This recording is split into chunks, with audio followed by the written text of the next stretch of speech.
આજનો ટોપિક છે square of last digit 5 number, જેની પાછળ જે 5 છે અને એનો સ્ક્વેર કરવો છે તો બહુ ઇઝીલી આપણે કરી શકીએ છીએ. જસ્ટ ફોર એક્ઝામ્પલ જોઈએ બેટા કે આપણે 15 નો સ્ક્વેર કરવો છે. ઘણા નહીં તો 15 નો સ્ક્વેર તો મળે જ છે 225, બટ કેવી રીતે આયા સમજ્યું ને તો ઇઝી થઈ જાય.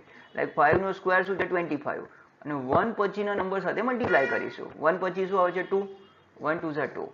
તમને એવું થાય છે બટ બિગર નંબર માટે બી આ પોસિબલ છે, ઓબ્વિયસલી પોસિબલ છે. લાઈક આપણે જોઈએ 35 નો સ્ક્વેર, 5 સ્ક્વેર શું થશે 25, એટલે બેક સાઈડ 25 ફિક્સ થઈ ગયું છે આપણે આવવાનું. 3 પછી શું આવે છે 4, તો 3 પછી 4, તો 4 3 ઝા 12. સો ઇઝીલી વી કેન કાઉન્ટ. કોઈ કહેશે સર 85 નું બી થાય એ રીતે, યસ ઓબ્વિયસલી થઈ શકશે. 5 સ્ક્વેર 25, 8 પછી શું આવશે 9, ચલો 8 ને 9 નું મલ્ટીપ્લાય કરો, 8 9 ઝા 72.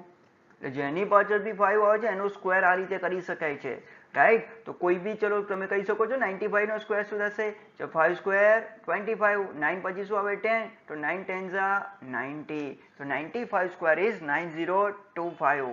તો આ જ રીતે બહુ અલગ રીતે આપણે સ્ક્વેર શીખી શકીએ છીએ. તો આજે જ અમારી ચેનલમાં સબસ્ક્રાઇબ કરો અને આવા નવા નવા ટ્રીક શીખવા માટે જોઈન થઈ જાઓ. Thank you.